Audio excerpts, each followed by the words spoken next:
They remembered the day the ravens took flight across all of Westeros, each one bearing tidings of a war that would neither be won nor lost. In the end, the War of the Five Kings ground to a stuttering, bloody stalemate that left no single monarch with enough strength or legitimacy to reign over the entire continent. Kingdom after kingdom, battered and bled dry by years of relentless conflict, resolved to endure in fractured independence. And so Westeros was divided again into multiple realms, each ruled by a different hand, each with its own crown and crownless pretenders in the shadows. The old oaths and fealties had been largely forgotten, replaced by new lines on the map, fragile alliances, and simmering rivalries that would come to define this uneasy peace. Where once one iron throne beckoned with illusions of power, now many thrones rose from the ashes, scattered like the shards of a broken sword. In King's Landing, where the Red Keep's walls still bore the blackened scars of siege engines and wildfire, young King Joffrey Baratheon watched over a domain much diminished. The Crownlands remained his, as did a tenuous hold on parts of the Reach through the loyalty of House Tyrell, yet the rest of the Seven Kingdoms no longer answered to his call. The gold and red banners of House Lannister still draped the battlements, for the Queen Regent Cersei lingered in the halls of power, orchestrating intrigues with the occasional help of her brother Tyrion. But the city's mood had changed irrevocably. The small folk knew that the realm was no longer whole, and Joffrey's rule, once propped up by fear and wealth, was now shackled by the need to negotiate. Despite his mother's watchful eye, Joffrey had been forced to learn the art of concession, a lesson taught by the war's final standstill. Although he still threatened and raged when his will was questioned, he discovered that a king who controlled only a fraction of Westeros must manage alliances delicately, lest that fraction shrink further. Every morning in the Great Hall, courtiers from the Crownlands and beyond came to present their petitions. Envoys from the Reach, from the Westerlands, from Dorne, from the Iron Islands, and even the North, when they dared to journey south, trod gingerly through the echoes of what had once been a singular seat of absolute power. Little by little, King's Landing had grown accustomed to a world where the War of the Five Kings had neither victor nor vanquished. Trade caravans sometimes sailed in from Old Town, bringing goods and news, often with retinues of Tyrell guards. These Tyrell men-at-arms kept close to their shield and rose sigil banners, mindful that they walked a land where Lannister gold cloaks might see them as suspicious visitors rather than welcomed allies. The tension was there, that crackle of unspoken hostility that hovered beneath every encounter between different banners. Yet business went on, for coin and comfort had become precious in a realm exhausted by war. Far to the north, beyond the wide expanses of the Neck, Robb Stark's rule as king in the north took on a sober cast. He held Winterfell, but the proud stronghold still bore the scorched timbers and shattered walls inflicted by the betrayal of House Bolton and the earlier attacks led by Theon Greyjoy. Rebuilding efforts were underway, though resources were scarce, and many lords in the north argued it might be wiser to keep the scars visible as a reminder of what the Ironborn and the Boltons had done. The letters that traveled south carried the Stark direwolf seal, demanding recognition of the North's independence. Most of the southern crowns acquiesced, albeit grudgingly, for not even Tywin Lannister's cunning or Stannis Baratheon's steadfast claim to duty had brought the North back into the fold. Too vast, too cold, and too fiercely loyal to the Starks, the North was like a fortress behind the swamps of the Neck. Robb himself walked the repaired halls of Winterfell with Grey Wind at his side, reflecting on the price of his kingship. He had lost dear friends and family in battles that brought no final triumph, only this uneasy autonomy. The memory of his father's execution in King's Landing still burned in his heart. Yet daily concerns now ruled his life, forging alliances with the mountain clans, ensuring the loyalty of House Manderley in White Harbor, and keeping an ever-watchful eye on the Boltons, who had retreated to the Dreadfort, subdued but far from tamed. His mother, Catelyn Stark, advised caution. The North's resources were stretched thin, and winter's foreboding approach made every harvest and store of grain a matter of survival. Messenger ravens flew to Bear Island, to the Rills, to the Last Hearth, summoning the northern lords to peace talks. The North might be independent now, but no one knew how long that might last if southern ambitions grew once more. Across the sea-battered coastline of the Iron Islands, Balon Greyjoy sat the sea-stone chair, refusing to bend the knee to any other king. The Ironborn had once struck the coasts of the north with raiding parties, burning villages and capturing strongholds. But the war had turned against them when they lost more men than the spoils were worth. In the Stalemate's wake, Balon insisted the Iron Islands were their own kingdom, and for a time they truly were. The salt-washed deck of Pike's Great Hall seldom saw any visitors from the mainland. The Ironborn had taken to calling the rest of Westeros the Greenlands, a realm far removed from their seafaring ways and their preference for paying the iron price. Rumors swirled that Asha Greyjoy wished to broker deals with both the North and the West, hoping to secure trade routes and fishing rights, for the Iron Islands needed more than just ships and salt to survive. Euron Greyjoy, lurking at the edge of the family's power, had begun whispering of darker ambitions, while Theon Greyjoy, imprisoned for his trespasses against House Stark, remained a pawn in shifting negotiations. The winds off the Sunset Sea carried the brine of potential conflict, for Balon's pride and the Ironborn's craving for conquest could not be easily contained by treaties. East of the Iron Islands, in the rocky hills and gold-filled mountains of the Westerlands, House Lannister still clung to pride and riches, but they no longer claimed dominion over all of Westeros. Tywin Lannister, if he had been alive to see this fragmentation, would have considered it an affront to the order he had so carefully orchestrated. But Tywin was gone, slain, some said, by treachery within his own family. With Cersei stationed in King's Landing, Jaime Lannister found himself bearing the responsibilities of the Westerlands, though he was hardly a man suited to governance. His famed sword hand was gone, lost in a skirmish during the final phases of the war, leaving him to rely on others for the more mundane tasks of rule. Ser Kevan Lannister had tried to guide him, but tensions simmered between them. The Westerlands' martial pride had been dented by the war, but its wealth still glimmered in the form of Lannister gold. From Casterly Rock, a new generation of knights trained under a banner that no longer commanded universal fear, but still carried significant weight. Whispers circulated that the Westerlands might strike alliances with the Crownlands or the Reach, hoping to check the independence of the North. For if anyone understood the power of coin and the importance of controlling trade routes, it was the Lannisters. Meanwhile, the Vale of Arryn was nearly untouched by the war, shielded as it was by the Mountains of the Moon. Lisa Arryn's paranoia had once kept the Vale neutral, but with her death under suspicious circumstances. Some said she fell through the Moon Door.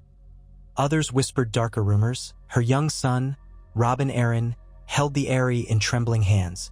A regency council led by Peter Baelish, known as Littlefinger, saw to the Vale's affairs. Baelish's cunning influence stretched wider with each passing month. He had swiftly declared the Vale's independence as well, though many wondered if his real ambition was to sink his claws into King's Landing. The high road to the Eyrie was accessible only in fair weather, and the Knights of the Vale took pride in their prowess. Having avoided the worst of the war's carnage, they were well positioned to strike deals from a position of strength. Delegations from the Crownlands, the Riverlands, and the Reach arrived periodically, bearing gifts and pleas for trade or alliances.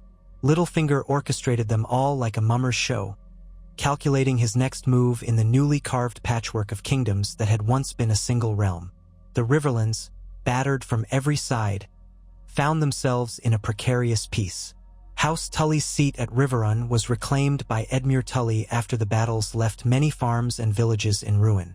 Though the war had ended in stalemate, the scars in the Riverlands were among the deepest. The fields, once golden with wheat, were now pockmarked with burned-out ruins and mass graves. The outlaws and broken men who prowled the back roads were a constant reminder that a declared peace did not guarantee safety. Edmure sought to rebuild, leaning on alliances with the North through his sister Catelyn, as well as forging a tenuous accord with the Vale for the sake of trade along the Trident. Walder Frey's fortress at the Twins remained a menacing question mark, for House Frey, infamous for its treachery, was reviled throughout the region. Many lords refused to pass freely under the Twins' Gate, but necessity sometimes forced their hand. The Blackfish, Ser Brynden Tully, roamed the Riverlands, trying to keep the peace as best he could. The Riverlords had been promised independence by both the North and the Crown, Yet some claimed the riverlands would never truly be free until they had a strong king or queen of their own. But Edmure was no conqueror, and the region's future hung in the balance. South of the Crownlands, the green fields and bountiful orchards of the Reach had settled into a wary calm beneath the banner of House Tyrell. Mace Tyrell claimed kingship over the fertile region. Yet it was his mother, the indomitable Olenna Tyrell, who wielded the sharper intellect. The Tyrells had once thrown in with the Lannisters to topple Stannis Baratheon's siege of King's Landing. But in this new Westeros, they had found it beneficial to stand apart. Old Town, still the seat of the Citadel, thrived on trade as the second-largest city in Westeros after King's Landing, and the Tyrells made certain that ships bearing their sigil patrolled the coast. Even the Arbor's famed wines needed to find new markets. Highgarden welcomed envoys from Dorne, forging pacts based on the exchange of goods and, quietly, perhaps alliances of marriage. While the Tyrells had parted ways with the Lannisters on many matters, they did not slam the door entirely. Coin still flowed between them. Yet rumors spread that Margaery Tyrell, once betrothed to the boy King Joffrey, then to the younger King Tommen, had leveraged her position to ensure the Tyrell name would never again be overshadowed. The Tyrell banners flew proudly over a land that had been spared the worst of the war's devastation. But they knew well that envy might come from any quarter, especially from neighbors who might covet the bounty of the Reach.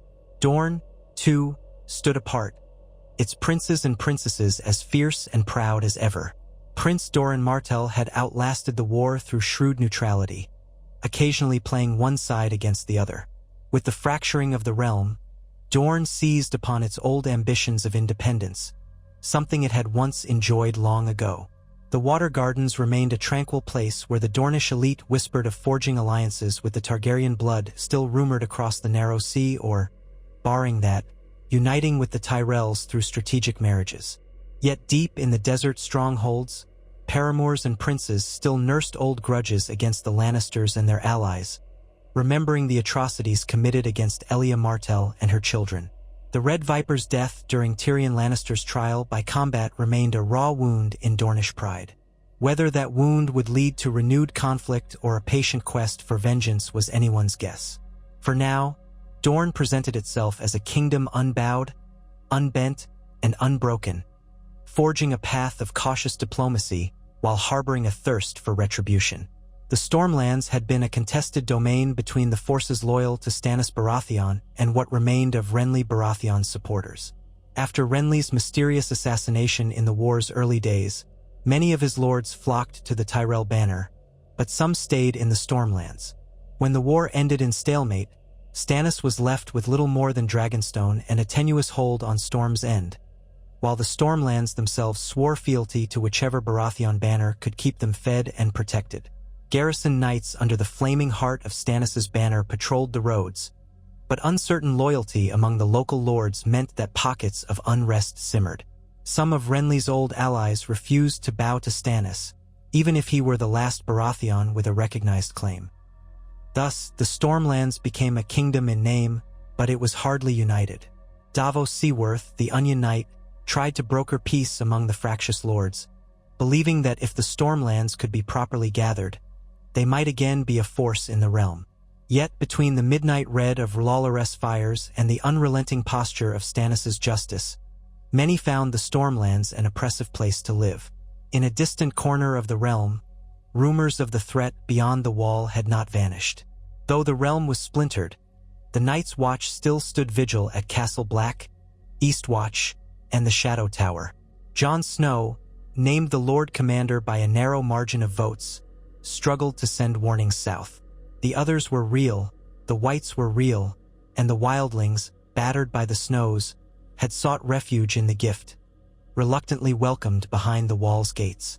But no single king recognized the Night's Watch's pleas for help as a pressing concern. Their letters to the great houses of the fractured kingdoms often went unanswered or were politely dismissed. After all, each new monarchy had its own troubles, its own need for men and resources to secure shaky thrones. The idea that a greater threat stirred in the far north was easy to ignore, especially for those who had never seen a White Walker's chill or fought a White at close quarters.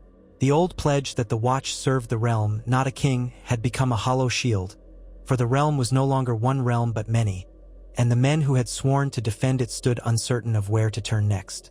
It was in this charged atmosphere, a Westeros full of small alliances, brittle truces, and the memory of war haunting every hall, that new stories began to unfold. Traveling minstrels composed ballads of a land with too many crowns, praising or mocking the ambitions of a half-dozen sovereigns. In bustling marketplaces from White Harbor to Lannisport, merchants discussed the new lines on the map as if they were opportunities for profit. Mercenaries and hedge knights found ready employment as each petty kingdom sought to reinforce its borders. The faith of the Seven tried to maintain unity of belief across these fractured boundaries, but the High Septon's influence was waning in places that now saw themselves as entirely autonomous. Old conflicts gave rise to new resentments, and old alliances were tested by fresh suspicions. Even the citadel in Old Town found itself at a loss, as acolytes and maesters wrestled with the notion that the realm they served was no longer singular. On a crisp autumn morning, a small band of riders set out from the gates of King's Landing. They flew the stag and lion banner of House Baratheon Lannister, an uneasy symbol representing a union that had never felt entirely stable. Among them was a young knight named Ser Andros Hayford, newly minted, eager to prove himself. He had been tasked to escort a royal envoy to Riverrun, carrying letters from King Joffrey to Lord Edmure Tully. The letters were said to contain a proposal for the renewal of trade across the Riverlands borders and safe passage for Crownlanders traveling north. Riding alongside Ser Andros was an older guardsman, Ser Boros Blunt, whose reputation for cowardice had once led to quiet snickers behind the backs of the gold cloaks. Their party was small, too small, some said, for such a risky mission. But the war was over, in theory, and King Joffrey had insisted that open displays of force would be seen as an insult to their new peace. As the riders passed along the King's Road, they saw the scars left upon the land. Some villages were in the midst of rebuilding, new beams and fresh lumber hammered into place beside blackened remnants of older homes. In many areas, the fields had been replanted, but there was a tenuous feel to the countryside, as if the people expected war to resume at any moment. The travelers encountered small folk who eyed them with weary eyes, uncertain if these knights were marauders or genuine envoys. Each village had its own local militia, farmhands and peasants with spears, determined not to let another ravaging army decimate their homes. More than once, Ser Andros had to remind himself that they were not an army. They wore the king's colors, but they were just a handful of men on horseback, hoping their letters carried more weight than their swords. In the quiet of early evening, the party stopped near a wayside inn to rest their horses. The innkeeper was a stout woman who squinted suspiciously at their heraldry before permitting them to stable their mounts. Ser Andros could see the flicker of recognition when she noticed Ser Boros's white cloak, though it was dust-stained and far from pristine. Over a meager meal of watered-down ale and barley stew, the knights discovered that rumors in the Riverlands had grown wild. Some said that bandits from the Mountains of the Moon were roaming farther west, robbing travelers. Others whispered that Walder Frey had hired Sellswords to reinforce the twins, anticipating an eventual invasion from the north or the Vale. Yet the strangest rumor spoke of red-robed priests of R'hllor who had been spotted near the Blackwater Rush, preaching doom and salvation in the same breath. The small folk at the inn cast fearful glances at the knights, uncertain if the crown was aligned with these foreign priests. Ser Boros just scoffed. He was too tired to entertain folktales, and if the crown was in league with any priest, it would be the High Septon in the Great September, not some foreign fire god. When the party departed the next morning, they did so with an undercurrent of disquiet. They traveled on for days, passing charred battlefields turned into grazing land and half-collapsed watchtowers that had once been manned by loyal soldiers, now abandoned. By the time they reached Riverrun, they were greeted by the Tully banners flapping in the breeze, orange trout on a field of blue and red. Edmure Tully received them in the castle's great hall with measured courtesy, flanked by a handful of his knights. The river lords present included some lesser houses, each bearing scars of the war. Their expressions revealed that they had not forgotten the part House Lannister had played in ravaging their lands. Nonetheless, Edmure listened politely as Ser Andrus read the contents of the royal letter. It offered renewal of trade along the Red Fork and suggested joint patrols to ensure the safety of merchants. In return, King Joffrey expected that Riverlanders traveling south would respect crown laws and pay tariffs. A tentative, carefully worded request. Edmure, still learning the art of diplomacy, glanced at his assembled lords. They whispered among themselves in hushed voices. Finally, the Lord of Riverrun thanked the envoys and promised them an answer within a fortnight. For their safety and likely to keep an eye on them, he offered them lodgings within the castle. Ser Andrus Hayford, who had come prepared to spend only a night or two at most, found himself struggling with an unexpected swirl of local politics. He dined with Edmure's retinue that evening, meeting Ser Brynden the Blackfish, who was polite but aloof. The conversation around the table was full of coded references, as if each man tested the others for hidden motives. There was talk of how House Stark had closed the borders to northern trade unless certain conditions were met, forcing Riverland merchants to rely more heavily on local production. Some men lamented how the Vale had grown rich from controlling the mountain passes and demanded higher tolls. And more than once, the name Frey was mentioned with a curl of disgust. Ser Andrus realized the Riverlands were riven by distrust, not just of outside powers but of neighbors as well. Eventually, an agreement of sorts would be hammered out, but it was plain that the Tullus felt no loyalty to the crown in King's Landing. They would do business, but only so long as it was profitable and did not jeopardize their tenuous alliances with the North and the Vale. This was the new Westeros, after all. Alliances were fleeting, crowns had limited power, and each lord demanded that his own interests come first. That night, Andrus found himself staring at the moonlit waters of the Red Fork, wondering whether the fabled unity under Targaryen dragons had all been a dream. Perhaps the Iron Throne was destined to be just one of many seats of power, more decoration than actual symbol of authority. And so, these sorts of exchanges repeated themselves across the continent. In White Harbor, Lord Wyman Manderly petitioned Robb Stark for permission to open direct trade with Bravos and Pentos, circumventing the taxes that King's Landing demanded. In the Vale, Littlefinger negotiated a labyrinth of deals with all sides, turning each slight advantage into gold or political leverage. The Crownlands, struggling to maintain some semblance of authority, sent envoys hither and thither, only to find themselves politely rebuffed by lords who no longer feared the crown's retribution. In the Iron Islands, Balon Greyjoy refused any entreaties for a negotiated settlement of fishing rights, responding only with the iron price. Any ship caught in ironborn waters would be taken, any crew forced to bend the knee or drown. The threat of conflict simmered at sea, but thus far, no side seemed eager to resume full-scale war. The memory of the last conflict, that expensive stalemate, was too fresh. Still, resentments festered, and many predicted that the next spark could reignite the entire land. In Highgarden, Margaery Tyrell walked through the lush gardens, accompanied by her grandmother Olenna and a gaggle of ladies-in-waiting. Over the last year, she had cultivated a persona that struck a balance between regal and accessible, eager to maintain the Reach's prosperity in this new age of fractured kingdoms. She expressed genuine interest in the plight of farmers, orchard keepers, and vineyard workers. Every courtyard in Highgarden hummed with talk of how the Tyrells would handle the next threat. Olenna, her sharp tongue never idle, had begun to push for a formal marriage alliance with the Martells of Dorne. For all the old enmities, Dorne's willingness to stand apart from the rest of Westeros had garnered the Tyrells' grudging respect.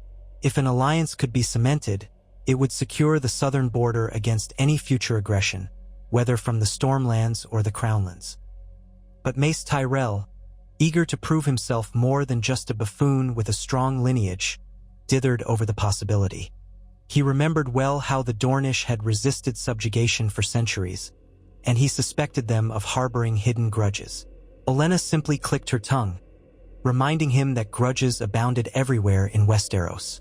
What mattered was forging the right alliances at the right time. Doran Martell read over the latest missive from Highgarden with quiet amusement.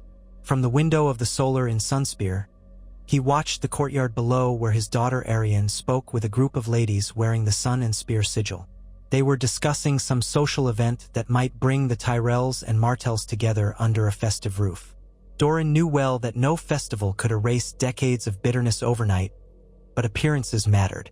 He turned to his brother Oberyn's daughters, Obara, Nymeria, and Tyene, the so-called sand snakes, who waited for permission to speak. They offered varying opinions on the letter from Highgarden, quarreling among themselves. Some wanted open vengeance against the Lannisters, some wanted to build strength by forging alliances. Doran listened with measured calm, reminding himself that this new age required strategy, not reckless passion. If the Tyrells offered an alliance, Dorne could gain immeasurable leverage. But if that alliance came at the cost of ignoring the old debt of blood owed by the Lannisters, well, that was a bitter pill for the Martells to swallow. The Sand Snakes argued among themselves, each advocating a different approach. Doran rubbed his arthritic knees, feeling the old pain surge as he contemplated the labyrinth of choices. The war was over, but the game continued. Meanwhile, in a small chamber overlooking the sea on Dragonstone, Stannis Baratheon brooded by the flickering light of torches. The painted table, depicting the Seven Kingdoms as a single landmass, now felt like an artifact of an era gone. Melisandre of Ashai stood close by, her red robes trailing along the cold stone floor. She spoke to him of visions in the flames. A golden lion devoured by shadow, a wolf with burning eyes, a rose entwined with vipers, and a black crow perched atop a throne of ice. Stannis listened grimly, his jaw set. He believed in duty, in the rights of kings, yet the realm's reality defied the old oaths he had once sworn. He was king of the Stormlands, yet his dominion was not complete. Lords still contested his rule, and the realm was shattered. Dragonstone itself felt more like a prison than a seat of power. Davos Seaworth, the hand of the king, advised a more conciliatory approach to bring the Stormlords firmly under Stannis's banner. Yet the flicker of ambition, or destiny as he called it, still burned within the Baratheon king's heart. He saw these other kings as pretenders, illusions that would eventually be swept aside. But how to accomplish that without plunging the land into another ruinous war? The question haunted him. Melisandre claimed the Lord of Light had a plan, but Stannis had grown weary of prophecies that yielded only partial triumphs. Beyond the wall, at Castle Black, Jon Snow finished reading another reply from the south. It was from the Vale, brief and formal, acknowledging the Night's Watch's concerns about wildlings but refusing any significant material support. The letter was signed by Lord Protector Peter Baelish. Jon frowned, passing the parchment to Samwell Tarly, who shook his head with dismay. Another attempt at unity turned aside. The Watch needed men, supplies, and cooperation to prepare for what lay beyond the wall. The wildlings who had surrendered were restless, chafing under the constraints of Castle Black's meager resources. Food was scarce, and winter's creeping chill had begun to loom in every breath of wind. Though the nightmares of White Walkers and Whites had not manifested in a while, the sense of foreboding never left Jon. He had seen the truth in the haunted glacial wastes. He knew that every day spent squabbling over petty crowns was a day wasted in the face of a far more existential threat. But how could he rally the fractured kingdoms, each wary of the other, each jealous of its own independence, to unite for a threat most had never seen? His black brothers were few, weary, and seldom heeded beyond the far north. Jon prayed silently that the rest of Westeros would listen before it was too late. But each raven brought more evidence that few were listening. Tensions began to mount in subtle ways. Along the coastline near Lannisport, ironborn reavers were spotted in small raiding parties, testing the waters for potential spoils. Word reached Casterly Rock, and Jaime Lannister dispatched ships to ward off the threat. Meanwhile, in the Riverlands, outlaws calling themselves the Brothers of the Trident carried out raids on noble caravans, claiming revenge for the devastation wrought on their homeland. Lord Edmure insisted he had no control over them. The Crown's envoys to the Iron Islands came back empty-handed, or worse, never returned at all. Balon Greyjoy refused to speak with Greenland fools, and any approach by sea was at risk of being raided. Letters from King's Landing grew more insistent, threatening retaliation, but the Lannisters lacked the strength for a large-scale naval campaign. At the same time, the North closed its borders more firmly, suspicious of travelers from the south. Merchants headed to White Harbor were turned away if they lacked explicit written permission from a recognized northern lord. The crossing at Moat Cailin became a choke point guarded by Stark bannermen. Even the Tyrells and Martells, who discussed an alliance, found that old slights died hard. Dorne demanded full recognition of the sovereignty of Prince Doran's line, plus certain border adjustments near the southern reach. The Tyrells balked at giving up prized farmland. Negotiations stalled, forcing each side to carefully reconsider the costs of a potential clash. Yet none seemed eager to start a war that might lead to another stalemate, or worse. In the Vale, whispers circulated of Peter Baelish's next grand plan. Some said he aimed to marry Sansa Stark, thus binding the North and the Vale together. Others believed he courted alliances with the Tyrells or the Lannisters in secret. Indeed, Baelish sent flurries of ravens in many directions, each carrying proposals or half-truths. No one could fully track his machinations, but most suspected he meant to carve out a central role for himself in this new mosaic of kingdoms. And so it went month after month, a near peace that felt more precarious with every passing day. Knights still trained, lords still schemed, and the common folk tried to live their lives in the spaces between these swirling ambitions. Kings and queens, princes and princesses, regents and councils, each presiding over a fractured corner of the once 7 kingdoms. Yet for all the tension, for all the backroom deals and uneasy alliances, open warfare remained at bay. Perhaps it was the memory of the last war's cost that gave everyone pause. Stories were told in taverns of how entire houses had perished, castles burned, sons sent to unmarked graves. The bards spoke of the War of the 5 Kings as a cautionary tale, one that had left the realm in tatters. That was enough to stay many a lord's hand from drawing the sword. But whether it was enough to keep them from repeating the cycle remained uncertain. In Winterfell, Robb Stark convened a gathering of his bannermen in the Great Hall. Lords Serwyn, Mormont, Umber, and Manderley all attended, as did Roose Bolton and his sullen son, Ramsay, representing the Dreadfort. The topic at hand was the strengthening of the next defenses. House Stark insisted that Moat Cailin be fully fortified. Lord Wyman Manderley spoke at length about the necessity of trade routes, how White Harbor could not be expected to remain prosperous if it was cut off from the south.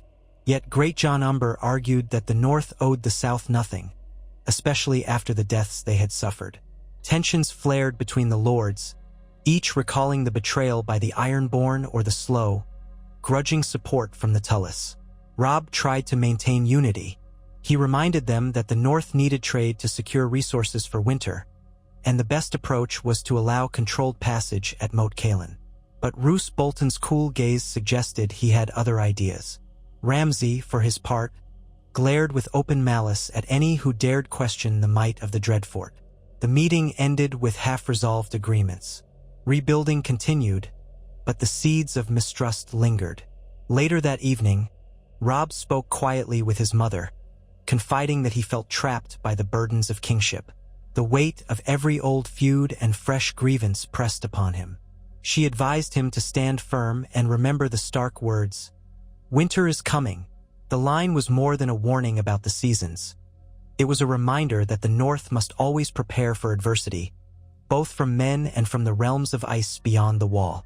Far away, on a rocky outcrop along the coast of Pike, Asha Greyjoy stood overlooking the churning sea. She had spent days arguing with her father Balon about the future of the Iron Islands. They might have won nominal independence, but they were also dangerously isolated. The old reaving ways were no longer sufficient in a world that was slowly creeping toward trade and alliances. Asha believed that forging limited agreements with the North or the Westerlands could keep the Iron Islands from ruin. But Balon, stubborn as ever, insisted that the Ironborn take what they want. "The iron price," he told her once more. Euron Greyjoy's return complicated matters further. He spoke of ancient artifacts, dragons, and journeys across the seas. Some believed he had gone mad, or perhaps he was merely cunning in ways none could fathom. Theon's fate lingered in the dungeons, a reminder that the old ways carried a steep cost. Asha paced the wet stones, arms folded across her chest. She was no stranger to the iron price, but she also recognized that a handful of longships could not conquer the entire coastline anymore, not when every other kingdom had grown wary. If the Iron Islands could not adapt, they risked being swallowed by a storm of their own making. In the west, Jaime Lannister stood on a balcony of Casterly Rock, regarding the sea with a mixture of boredom and unease. With his sword hand gone, he had learned to fight passively with his left hand, but he no longer felt invincible. A golden hand replaced the missing one, a bitter reminder of the war's toll. He had never wanted to rule, but with Cersei in King's Landing, Tyrion embroiled in court intrigues, and Tywin dead, governance had fallen to him and Kevin. The Westerlands were wealthy, but people's loyalty was not what it had been. Many lesser lords grumbled that they had lost men and gold for a crown that had fractured anyway. Some whispered that House Lannister had lost its fearsome edge. Jaime found the task of managing the realm tedious. He missed the days of open battle, perverse though that might seem, because at least then he knew where he stood. Now every letter, every petty dispute over grazing rights, every envoy seeking an audience or an alliance, weighed upon him. A part of him regretted not traveling to the north for a chance at some valiant last stand against mythical foes. Better to fight nightmares than drown in the constant bickering of petty lords. Peter Baelish, in the Eyrie, read through a stack of correspondence by the light of a flickering hearth. His eyes danced over each letter, noting which lines had been carefully crafted to veil hidden intentions, which offers were genuine, and which were disguised threats. He had turned the Vale into a model of stability, at least on the surface. The gates of the moon guarded the approach, Knights of the Vale patrolled the passes, and young Robin Arryn was kept out of the way, largely ignorant of the real game. Littlefinger contemplated the board, as it were, with each new piece representing an opportunity. The Vale was wealthy in its own right, largely unspoiled by the war. All around them, the other kingdoms jockeyed for position. He could nudge the Vale toward an alliance with the North by leveraging Sansa Stark, or he could make overtures to the Tyrells for trade. He might even find common ground with the Lannisters if he played his cards right, ensuring the crown's recognition of Robin as an independent lord of the Vale. The possibilities were endless, and that was precisely how Baelish liked it. For a man of his ambition, a fractured Westeros was a dream come true, a puzzle with countless pieces that only he might see how to fit together. Back in King's Landing, the Red Keep had lost some of its luster. The royal court was smaller, the daily crowds of petitioners thinner. Cersei Lannister walked through the marble corridors with her usual hauteur, but she felt the emptiness. She recalled the days when courtiers from Dorne to the Neck thronged the castle, all seeking the favor of the Iron Throne. Now, many of those corridors echoed only with the footsteps of guards or the whispers of lesser lords who had nowhere else to go. Even the High Septon was absent more often, preferring to spend time in the Great September among the pious or in quiet negotiations with the Tyrells. Joffrey, for his part, chafed at the limitations of his power. He would fly into rages when confronted with the reality that the crown's decrees carried little weight beyond the crownlands. At times, Cersei found his tantrums embarrassing, especially in front of visitors who snickered behind their sleeves. Tyrion Lannister, trying to salvage what influence he could, repeatedly counseled a pragmatic approach. Offer incentives, sign treaties, reduce tariffs to encourage trade. But Joffrey was never one for subtlety, and Cersei's own paranoia made her suspicious of every suggestion that Tyrion made. Quietly, Varys observed from the shadows, flitting in and out of the royal chambers like a whisper. The master of whisperers collected tidbits of intelligence from every corner of the broken realm. He smiled benignly when Joffrey boasted or when Cersei ranted, but he filed away every secret for future use. He alone seemed to have an overarching view of just how tenuous this peace was, and he alone recognized that the far north might hold a threat none were prepared to face. But Varys, ever the spider, operated in webs and illusions, guiding or misleading with careful intent. He had no interest in seeing the realm plunge into chaos again, yet nor did he wish for any single power to dominate, not until he found a cause truly worth supporting. All these threads, each kingdom, each ambition, each caution, wove into a tapestry of near peace. From a bird's-eye view, one might see a patchwork that bore some resemblance to the 7 kingdoms of old. But each region was now self-ruling, each brimming with pride and wounded pride alike. Old grudges and open wounds prevented true trust, and the knowledge that the War of the 5 Kings ended in no clear victor only made each new monarch determined never to be cornered again. The common folk prayed that the wheel would not start turning anew, that their farms and families would not once more become fodder for lords' battles. For now, the lords and kings exchanged letters instead of sword blows, but each letter carried the potential spark for another conflagration. The heart of this precarious equilibrium seemed to lie in whether any 2 or 3 kingdoms might form a strong alliance capable of overrunning the others. Whispers spread that if the North, the Vale, and the Riverlands joined forces under Robb Stark, they would be unstoppable. Others insisted that if the Lannisters, Tyrells, and Martells set aside their enmity, yes, they could crush all opposition. Still others speculated that Balon Greyjoy might strike a secret deal with the Stormlands, giving Stannis the naval power to bring the Crownlands and the North to heel. And in each rumor, there was just enough possibility to keep the lords awake at night, hearts pounding with either dread or ambition. As autumn drew on, a chill wind swept down from the north, reminding all of Westeros that the seasons turned, and eventually, winter would come in full force. In fields that had barely recovered from the ravages of war, peasants hurried to gather what harvest they could. Nobles replenished grain stores, mindful that even a mild winter could be disastrous in times of political fracture. The roads, while safer than during open war, were still haunted by outlaws who exploited the weak hold of each kingdom's law. Corridors of power seethed with suspicion, alliances forming and dissolving as quickly as the tides. Across the narrow sea, exiles and opportunists spoke of returning to Westeros to exploit its divisions. Some even whispered the name of Daenerys Targaryen, though none could confirm if she truly commanded dragons. Most Westerosi considered such talk the stuff of fancy, until the day a dragon's roar might echo across the sky, turning fancy into a new terror. In a lonely watchtower in the Gift, a Night's Watch ranger wrote a final entry in a battered log. No sign of trouble tonight, though the winds are icy. The wildlings remain uneasy. We keep our torches lit. May the gods protect us. The quill scratched on parchment, an almost poetic epilogue to the day's gloom. Though the kingdoms squabbled, though a stalemate locked them all in a precarious truce, something older and colder stirred in the farthest reaches of the north. And so the hours passed, each kingdom oblivious to the greater danger creeping its way. The old saying might have rung hollow in the halls of fractured kings, but it remained as true as ever. When the cold winds blow, the lone wolf dies, but the pack survives. Yet was there truly a pack left in Westeros? The Starks held the north, yes, but they were isolated. The Tullys held the Riverlands, battered and suspicious. The Baratheons laid claim to the Stormlands, fractured and devout in the fires of R'hllor. The Lannisters commanded the Westerlands but were short on loyalty from their lesser lords. The Tyrells held the lush bounty of the Reach, though alliances with Dorne hung in delicate balance.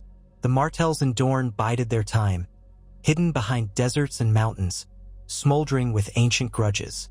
And the Vale soared high and aloof, guided by a cunning regent and a figurehead boy lord.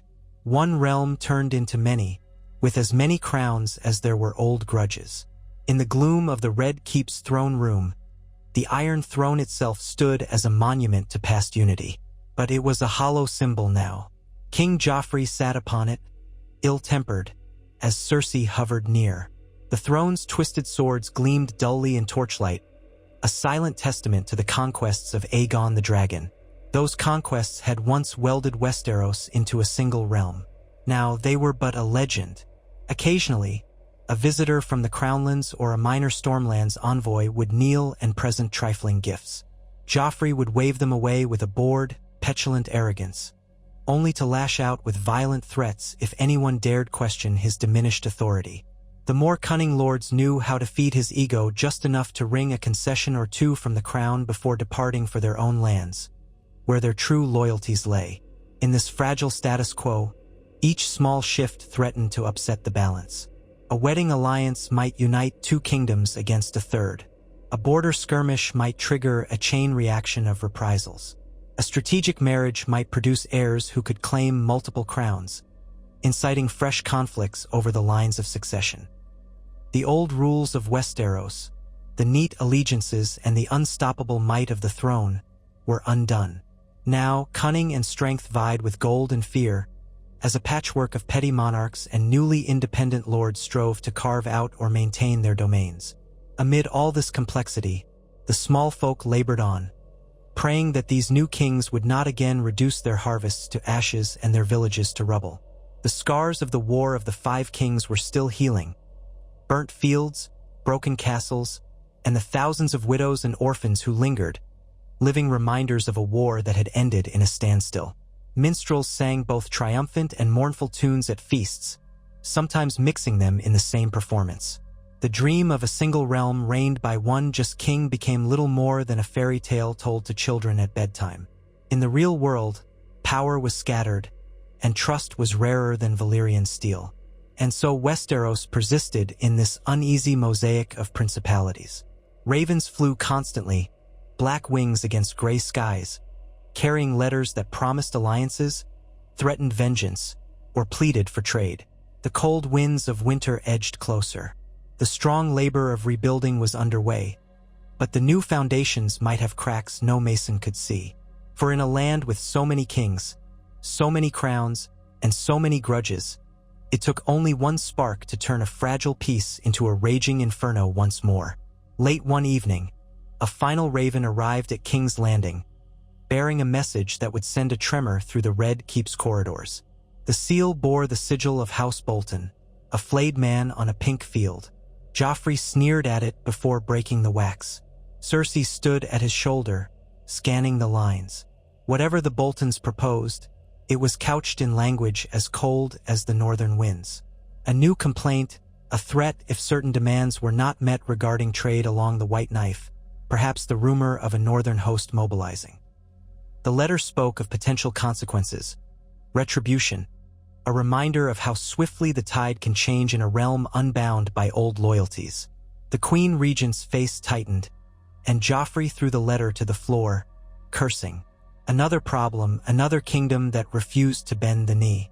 Tyrion, standing off to the side, observed this meltdown with grim detachment.